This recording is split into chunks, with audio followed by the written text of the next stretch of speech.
Praise the Lord. आज आप एक हिस्ट्री को देख रहे हो। ये वो जगह है जहां पर पौलुस अपनी तीसरी मिशनरी यात्रा के दौरान वो यहाँ पर आया था। इस जगह का नाम है समोस, जो कि प्रेरितों के काम 20 उसकी 15 आयत में आप जब पढ़ते हैं, आप इस समोस को पढ़ते हैं जहां पर पौलुस अपनी मिशनरी यात्रा के दौरान यहां से वो निकला था।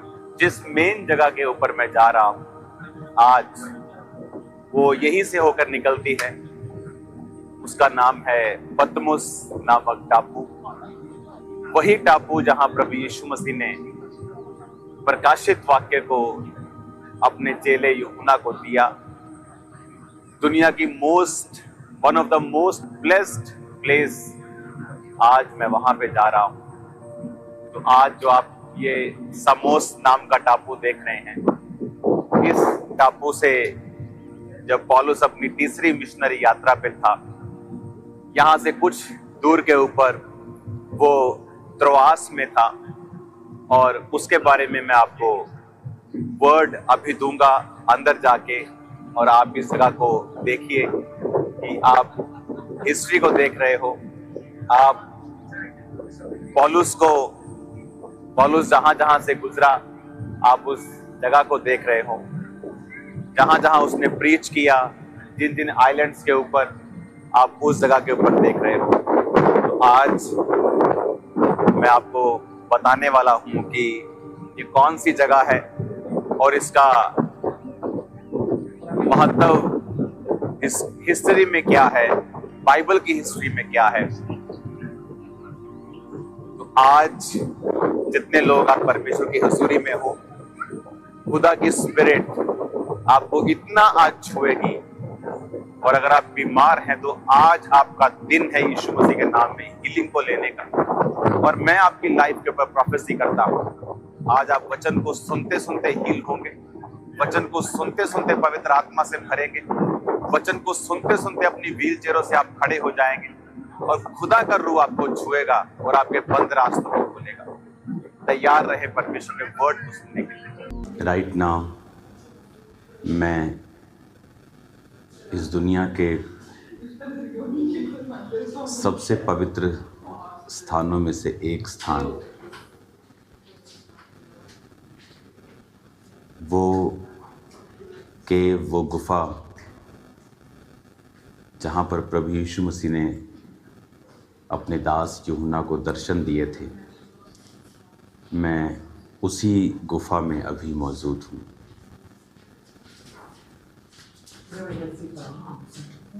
ये एक हमारे लिए इमोशनल, स्पिरिचुअल एक पल था जब मैं इस गुफा में प्रार्थना कर रहा था।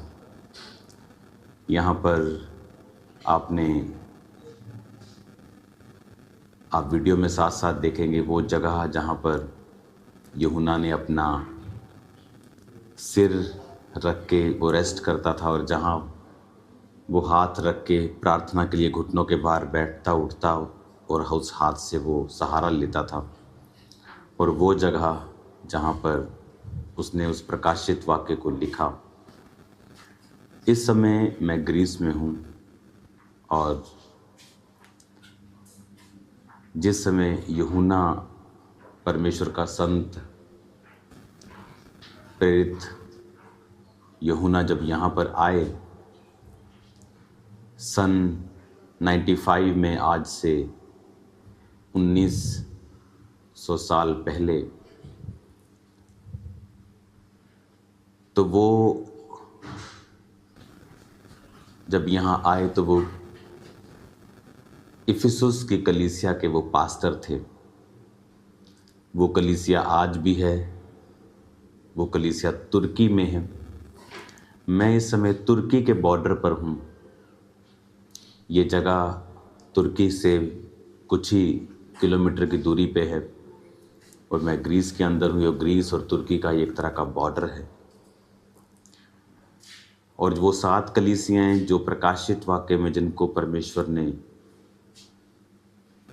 मैसेज दिया, वो इफिसुस, वो स्मरना, फिलाडेल्फिया, वो सभी 7 चर्चेस जो हम प्रकाशित वाक्य में पढ़ते हैं, रेवलेशन में पढ़ते हैं। जब हम रेवलेशन 1 उसकी 11 में पढ़ते हैं तो उसमें लिखा, जो कुछ तू देखता है उसे पुस्तक में लिखकर 7 कलीसियाओं के पास भेज दे, Ephesus, Smyrna, Pergamum, Thyatira, Sardis, Philadelphia और लौदीकिया को। तो इन 7 कलीसियाओं को अगर आप देखेंगे तो वो यहाँ से कुछ ही किलोमीटर की दूरी पे हैं और वो तुर्की में पड़ती हैं।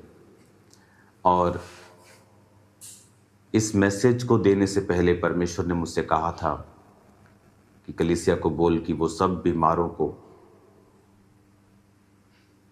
आज के दिन, संडे के दिन वहाँ पे इकट्ठा रखें, क्योंकि आज आप अपनी ज़िंदगी के उस मसे को, उस हीलिंग को और उस डिलीवरेंस को आप पा के जाएंगे और आपकी स्पिरिचुअल लाइफ जो है वो सेम नहीं रहेंगी। मैं उसी गुफा में मौजूद हूँ जहाँ पर परमेश्वर ने अपने दास संत यूहन्ना को दर्शन दिया था। वो मेरे पीछे जो गुफा का स्थान है वो आप वीडियो में साथ साथ देखेंगे, जहाँ पर वो रेस्ट करता था, जहाँ पर वो अपने हाथों से सहारा लेके खड़ा होता था और जहाँ पर उसने उस प्रकाशित वाक्य को लिखा कि संत यूहन्ना जब तुर्की में प्रीच करते थे, जिसे एशिया माइनर बोला जाता है, तब आप बाइबल में उसे एशिया माइनर के नाम से पढ़ते हैं, जो मॉडर्न डे का, आज का तुर्की है। तो वहाँ की गवर्नमेंट जो थी वो उनसे बहुत इनसिक्योर हो गई थी, क्योंकि उनका प्रभाव जो था वो बहुत बड़ा था। तो उन पर फॉल्स एक्यूजेशन लगाकर उनको मारने की कोशिश की गई। और जब उनको उबलते हुए तेल में डाला गया और वहाँ उनका बाल भी बांका नहीं हुआ तो वो डर गए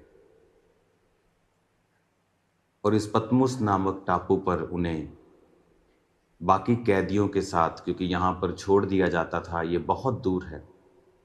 आज मैं एक शिप के सहारे से यहाँ पहुँचा हूँ और मैंने जो पहले आपको वचन दिया समोस से, जहाँ पर पौलुस अपनी तीसरी मिशनरी यात्रा के दौरान रुके थे। और आज जब समोस से हम यहाँ आए तो बहुत दूर ये आइलैंड है। और एक चीज़ जो मैं आपको दिखाना चाहता हूँ, अगर आप मेरे संग मुझे फॉलो करें तो मैं आपको ये दिखाना चाहता हूँ कि तो जब पतमुस टापू, मैं आपको ये गुफा से दिखा रहा हूँ जहाँ पर यूहन्ना ने लिखा था, और ये बिल्कुल मेरे सामने आप देख सकते हैं। अगर आप देखें जहाँ ये आदमी जा रहा है, ये वो गुफा है, ये अंदर। तो आप फ्री वीडियो में, मैं वहाँ पे था तो आप उसको देखेंगे साथ साथ वीडियो में। तो ये वहाँ पर हम अपने शिप को देखते हैं। और अगर आप देखेंगे इस पतमुस नामक टापू को, और इसको मैंने बड़े ध्यान से देखा है, वो समंदर अटैच है इसके साथ और ये सारा एक ही टापू है। और ये पतमुस के साथ एक और टापू है, लेकिन ये अगर आप टापू बड़े ध्यान से, मैंने इसकी स्टडी की, अगर आप देखेंगे तो इसमें जितने पेड़ आपको नज़र आ रहे हैं ये सब बाद में लगाए गए हैं। ये आपको छोटे छोटे पेड़ जो नज़र आ रहे हैं ये सदियों से यहाँ नहीं है। और अगर आप ओरिजिनली इस टापू को देखेंगे तो ये ओरिजिनल ये ऐसा टापू था। जब यूहन्ना यहाँ संत आए होंगे तो ये वो इस तरह से दिखता था। ये एक बंजर प्रकार का ये टापू था। बहुत कम प्रकार के यहाँ उस समय फल रहे होंगे, बहुत कम प्रकार के खाने के यहाँ पर स्थान होंगे, क्योंकि जितने पेड़ अभी आप देख रहे हो मेरे आसपास ये सभी अभी के लगाए गए हैं। और ये छोटे छोटे पेड़ जो आप देख रहे हो, और जैसे जैसे यहाँ लोग आते रहे, विजिटर आते रहे, होटल्स बनते रहे, तो घर बनते रहे, लेकिन जब वो यहाँ पर भेजे जाते थे तब यहाँ वो मरने के लिए भेजे जाते थे, क्योंकि यहाँ पर और जो लोग गवर्नमेंट के खिलाफ काम करते थे, जो लोग गवर्नमेंट के खिलाफ होते थे, जो लोग सरकारी नीतियों के खिलाफ खुलकर बोलते थे, उनको इस टापू पर छोड़ दिया जाता था, जिनको वो मार भी नहीं सकते थे और जिनको छोड़ भी नहीं सकते थे। तो इस टापू पर आकर भूख से थोड़े दिनों, महीनों और हफ्तों के अंदर उनकी मृत्यु हो जाया करती थी, क्योंकि यहाँ पर इनफ खाना मौजूद नहीं था। कभी मछली आप कितनी पकड़ सकते हो, आपके पास कोई चीज़ नहीं है, आपके पास कोई इनफ कपड़े नहीं हैं, यहाँ बहुत ही सर्दियों में सर्दी, गर्मियों में गर्मी। तो इस तरह से उनकी ज़िंदगी को टफ करने के लिए वो यहाँ पे इनको छोड़ दिया करते थे। अगर आप देखेंगे ध्यान से तो जो टापू आपको ओरिजिनल दशा में है वो हमेशा आपको बंजर ही यहाँ पर इतना ज़्यादा गहरा आपको नहीं दिखाई देगा। तो इस तरह से तो 95 ईस्वी में संत यूहन्ना पतमुस नामक टापू पर छोड़ दिए गए थे और इस टापू पर जो लोग उनके साथ वो सजा भुगत रहे थे, उन्होंने उनको प्रचार किया, उनको बपतिस्मा दिया, क्राइस्ट का उन्हें फॉलोअर बनाया। और इस गुफा में जो एक वोल्केनिक केव है, यानी ये ज्वालामुखी के कारण एक केव बनी थी, और ये अब यहाँ तो आपको ये लकड़ी के नज़र आ रहे हैं क्योंकि ये बनाए गए हैं, लेकिन अंदर जो केव हमने देखी हैं वो टोटल एक पत्थर की एक गुफा है टोटल बनी हुई। और उस पत्थर की गुफा में जब आप देखेंगे उसे साथ साथ वीडियो में, तो वो वोल्केनिक ज्वालामुखी के लावा के साथ बनी गई एक गुफा है। तो वो इस जगह के ऊपर वो प्रार्थना करने के लिए आया करते थे, वो प्रीच करते थे नीचे लोगों को, यहाँ के जो कैदी थे उनको बैप्टाइज करते थे, और उसके बाद यहाँ पर वो अलग प्रार्थना करने के लिए, जिस तरह प्रभु यीशु मसीह अलग जंगलों में जाकर वो प्रार्थना करते थे, वो यहाँ पर भी वो प्रार्थना करने के लिए आया करते थे। तो जब वो प्रार्थना करने के लिए यहाँ पर आते थे तो तब परमेश्वर ने उनको यहाँ पर दर्शन दिया था, और उस दर्शन के दौरान जिस जगह पर वो प्रकाशित वाक्य पुस्तक लिखी गई, उस जगह को भी आप अभी देख रहे होंगे वीडियो में। एक बहुत स्ट्रॉन्ग मैसेज है जो परमेश्वर हमें देना चाहता है, और ये बहुत ही स्ट्रॉन्ग मैसेज परमेश्वर हमें देता है। क्या पता चलता है, 95 में जब वो यहाँ पे आए और परमेश्वर का प्रकाशित वाक्य उन्होंने हासिल किया, उसके बाद जिस सरकार ने उनको पनिश किया था उस व्यक्ति की डेथ हो गई, और उसके बाद जो नया राजा वहाँ बैठा वो क्रिश्चियंस के लिए थोड़ा दर्द रखता था, उनके साथ कॉपरेट करता था। उसके बाद संत यूहन्ना को वापस उसी स्थान पर बुला लिया गया और वो यहाँ से चले गए, और वहाँ पर फिर वो अपनी ज़िंदगी के बाकी बुढ़ापे के दिनों को उन्होंने बिताया। इसका मतलब हमारी लाइफ में आने वाली परसिक्यूशन, सताव भी एक गहरे और एक दूरदर्शी मकसद के साथ वो हमारे जीवन में आते हैं, जो हमें दिखाते हैं विज़न को, और कुछ ऐसा स्थापित कर जाते हैं जो आप किसी भी तरह से स्थापित नहीं कर सकते, अपनी प्रार्थनाओं से भी नहीं कर सकते। मैं आपको बताना चाहता हूँ, जिस ग्रीस देश में मैं मौजूद हूँ, यीशु मसीह के जन्म से 350 साल पहले यहाँ एक राजा हुआ था जिसका बहुत नाम है अलेक्जेंड्रा द ग्रेट। वो राजे ने अपनी छोटी उम्र में ही इस पूरे एरिया को कैप्चर कर लिया था। उसने अपनी छोटी उम्र में ही, अगर मैं आपको उसके एरियाज़ को बताऊं कि कौन कौन से एरियाज़ थे जो अलेक्जेंड्रा ने कैप्चर कर लिए थे, क्योंकि आप बोलोगे आप इतिहास क्यों पढ़ा रहे हैं, क्योंकि उसका एक गहरा मकसद है मेरे पास आपको बताने का। इस ग्रीस में अलेक्जेंड्रा जो राजा था उसकी ताजपोशी की गई थी, इसी ग्रीस में जहां मैं आपके साथ बात कर रहा हूं। पतमुस भी उसी ग्रीस का आज एक हिस्सा है। उस समय ये अलग तरह से अलग टेरिटरीज के अधीन था। तो जब आज आप देखते हैं, उस समय ये ग्रीक राजा, ग्रीक किंगडम से अलेक्जेंड्रा पैदा हुआ, और अलेक्जेंड्रा ने पैदा मतलब कि उसका राज्य पैदा हुआ। और अगर आप उसके देश देखेंगे, जो उसने देश कैप्चर किए बहुत ही छोटी उम्र में, और वो कभी हारा नहीं।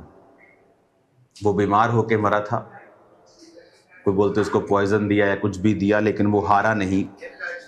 मैकेडोनिया से लेके Greece, Bulgaria, Albania, Egypt, Turkey, Syria, Israel, Palestine, Jordan, Lebanon, Iraq, Kuwait, Iran, Afghanistan, Pakistan, Bharat के कुछ हिस्से, तुर्कमेनिस्तान, उज्बेकिस्तान, तजाकिस्तान,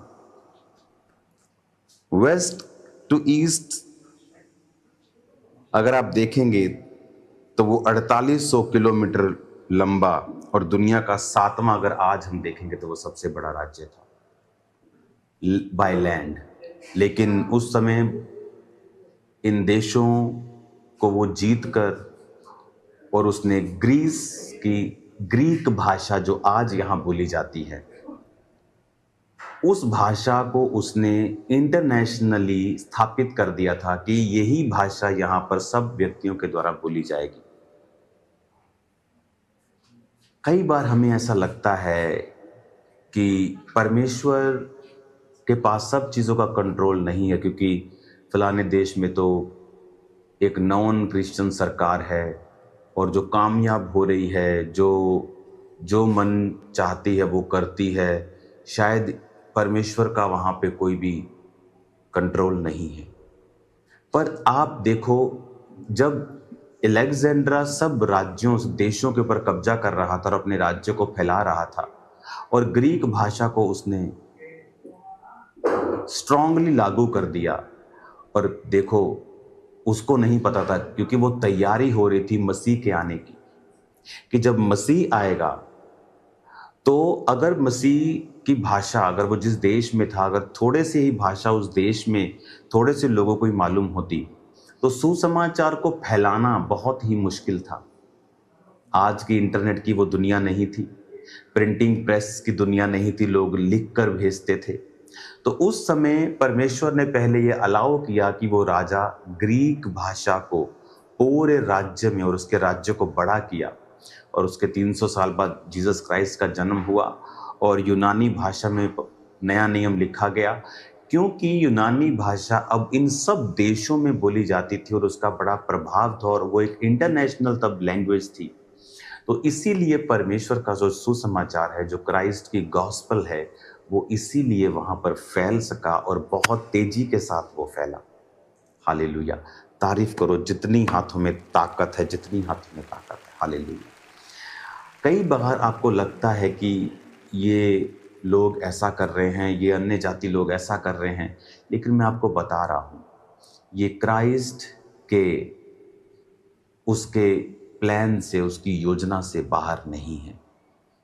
परमेश्वर सब चीज़ों के ऊपर अल्टीमेटली कंट्रोल रखता है, और सब चीज़ों के ऊपर निगाह रखता है, और सब चीज़ें मिलकर भलाई को पैदा करती हैं जो मसीह यीशु से प्रेम रखते हैं। आज से मैं बहुत जल्द आपके बीच में हूँगा। आज और कल मैं यहाँ पे हूँ, उसके बाद मैं चला जाऊँगा वापस। तो मैं ये आपको बोलना चाहता हूँ, आज से आप इस पवित्र भूमि से, जब मैं आपको यहाँ हूँ, प्रार्थना कर रहा हूँ, आप 31 डेज के सब कलीसिया, अगर आपको कोई दिक्कत भी है तो भी आप ये रोज़े रखेंगे।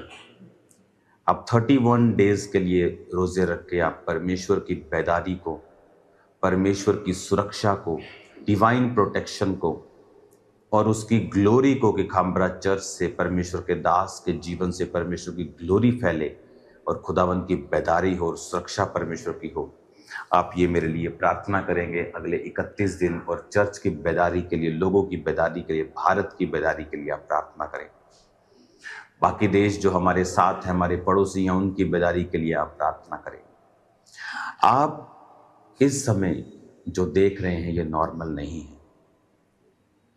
आज मैं उस गुफा के अंदर से आपको प्रीच कर रहा हूँ, ये एक बहुत बड़ा प्रिविलेज है। इस गुफा के अंदर जो पास्टर हैं, आई थिंक उनकी एज 90 साल की होगी, आप वो फोटो देखेंगे मेरी उनके साथ। वो किससे बात नहीं करते यहाँ पे, वो जस्ट वो अपना काम कर रहे थे, क्योंकि यहाँ पर बहुत से लोग जो हैं वो विज़िट करते हैं। तो मेरी एक छोटी सी मुलाकात के दौरान उन्होंने मुझे बहुत प्यार दिया, अपनी ब्लेसिंग, क्योंकि वो यहाँ पे रोज़ मीटिंग करते हैं इस केव के अंदर जहाँ पे परमेश्वर ने दर्शन दिया था। तो उन्होंने मुझे किस किया 2 बार और अपना प्रेम जो परमेश्वर का उनके हृदय में था मुझे दिखाया। और इस जगह से प्रीच करना ये पॉसिबल नहीं है, ये खुदा का डिवाइन फेवर है जो आप आज देख रहे हो। परमेश्वर की ब्लेसिंग जो है आप आज रिसीव कर रहे हो। मैंने बहुत सी टेस्टिमनी सुनी हैं कि इस जगह पे आने के बाद लाइफ सेम नहीं रहती, क्योंकि आप परमेश्वर के उस प्रेजेंस को आप महसूस करते हैं कि परमेश्वर का आत्मा यहाँ पे अपने दास को लेके आया। और देखो, जो प्रकाशित वाक्य लिख लिया गया 96 में वापस चले गए। यहाँ परमेश्वर सिर्फ उनको कुछ देने के लिए लेके आया था। लोगों के लिए वो सजा थी, लोगों के लिए वो पनिशमेंट थी, लोगों के लिए एक दास के ऊपर एक सरकार का कब्जा था। लेकिन स्पिरिचुअल रियलम में वो एक ओपनिंग थी, वो एक स्टार्टिंग थी, वो एक कारण था कि परमेश्वर ने अपने दास को उस रेवलेशन के साथ ब्लेस किया। उस जगह को भी आप देखेंगे कि जब परमेश्वर की आवाज़ तुरही के साथ उसे सुनाई दी थी तो उस चट्टान में 3 दरारें पड़ गई थी अंदर, और वो दरारें अंदर पड़ गई थी और दरारें आज भी वहाँ मौजूद हैं, जो त्रिएकता को यानी बाप, बेटा, पवित्र आत्मा को दर्शाती हैं, जो फादर को, सन को और होली स्पिरिट को दर्शाती है। हालेलुया। आज मैं आपको ये बताना चाहता हूँ, आपकी लाइफ में अगर आप परमेश्वर के साथ वफादार हैं तो कुछ भी घटना क्यों नहीं हो रही हो, कुछ भी क्यों नहीं हो रहा हो, कैसा भी सिचुएशन क्यों नहीं हो, वो सब चीज़ें आपकी भलाई के लिए ही मुड़ जाएंगी। आज इस फेक दुनिया में फेक लोग, fake believers, fake pastors, fake apostles और फेक सर्वेंट्स की दुनिया में, जहाँ पर लोग फेसबुक को भविष्यवाणियाँ करने के लिए इस्तेमाल करते हैं, जहाँ लोग मसीह को बेचने के लिए इस्तेमाल करते हैं, जहाँ लोग अपनी पोजीशंस का फ़ायदा उठाते हैं, जहाँ लोग फेक हो चुके हैं, जिन्हें परमेश्वर की परवाह नहीं है, जिन लोगों की परवाह है, जो परमेश्वर को खुश नहीं करना चाहते हैं, जो सिर्फ लोगों को हैप्पी करना चाहते हैं, चाहे उन्हें उसके लिए पाप करना पड़े, व्यभिचार करना पड़े, चोरी करनी पड़े, चाहे उनको गलत रीति से ही परमेश्वर का नाम ले लेकर कुछ बोलना पड़े। हम उस दुनिया में रहते हैं। ये ऐसी दुनिया है, ये बन गई है ऐसी, लेकिन असल में ऐसी दुनिया नहीं है जो परमेश्वर की है। आज इस स्थान से मैं आपको ब्लेस्ड घोषित करता हूँ और आपके लिए प्रार्थना करता हूँ कि आपकी जिंदगियां क्राइस्ट में, वर्ड में मजबूत हो जाएं, आपकी जिंदगियां परमेश्वर के चरित्र के मुताबिक हो जाएं, कि आप परमेश्वर के नाम को फैला सकें। परमेश्वर ने आपको एक बड़ा दर्शन दिया है, मुझे एक बड़ा दर्शन दिया है। उस दर्शन के मुताबिक आप प्रार्थना करें कि परमेश्वर मेरे रास्तों को ओपन करे और वो गॉस्पल को हम पूरी दुनिया में और भारत में और भारत के सब पड़ोसी देशों में दे सकें। आज जब इस पतमुस नामक टापू में और उसके बाद उस गुफा के अंदर से, जहाँ पर परमेश्वर के दास संत यूहन्ना ने दर्शन पाया था, इस परमेश्वर की प्रेजेंस में मैं आपको बोल रहा हूँ, आपकी ज़िंदगी आज से सेम नहीं है यीशु मसीह के सामर्थ्य के नाम। आज मैं अपने परिवार के साथ यहाँ मौजूद हूँ और परमेश्वर ने हमारी अगुवाई की कि इस